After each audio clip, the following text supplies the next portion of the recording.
భగవద్గీత సర్వ మానవాళి కోసం.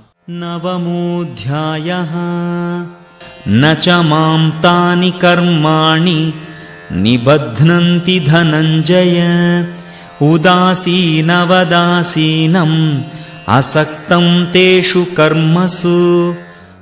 ఓ సిరి సంపదలను జయించేవాడా, ఈ కార్యములు ఏవీ నన్ను బంధించలేవు. నేను ఒక తటస్థ పరిశీలకుడిగా ఈ కర్మలు ఏవీ నన్ను అంటకుండా అనాసక్తతతో ఉంటాను. ప్రాకృతిక శక్తి నిజానికి జడమైనది, అచేతనమైనది. దానికి జీవ ప్రాణానికి మూలమైన చైతన్యము లేదు.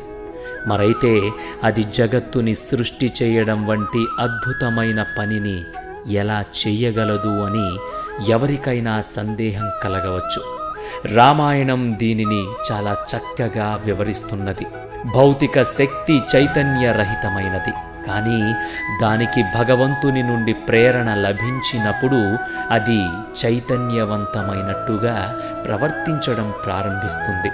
ఇది వంటింట్లో పటకారులాగా పనిచేస్తుంది. అది ప్రాణం లేని వస్తువు, కానీ వంట వాని చేతిలో ఉంటే దానికి చలనం వచ్చి ఎంతో వేడిగా ఉన్న గిన్నెలు లేపుతూ అద్భుతమైన పనులు చేస్తూ ఉంటుంది. అదే మాదిరిగా స్వయంగా భౌతిక శక్తికి ఏ పని చెయ్యగలిగే శక్తి లేదు. భగవంతుడు ఈ జగత్తుని సృష్టించడానికి సంకల్పించినప్పుడు ఆయన తన యొక్క భౌతిక శక్తి వైపు చూస్తాడు మరియు దానిని చైతన్యవంతం చేస్తాడు.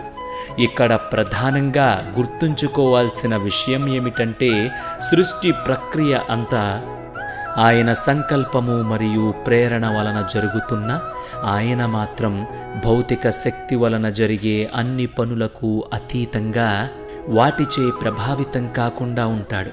తన యొక్క హ్లాదీని శక్తి వలన సర్వకాలములలో ఆనందముతో ప్రశాంతంగా ఉంటాడు.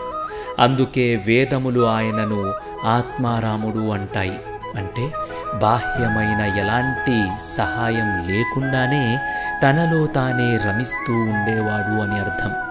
తాను ప్రభావితం కాను అని వివరించిన పిదప భగవంతుడు ఇక తాను అకర్తను పర్యవేక్షకుడను అని వివరిస్తున్నాడు.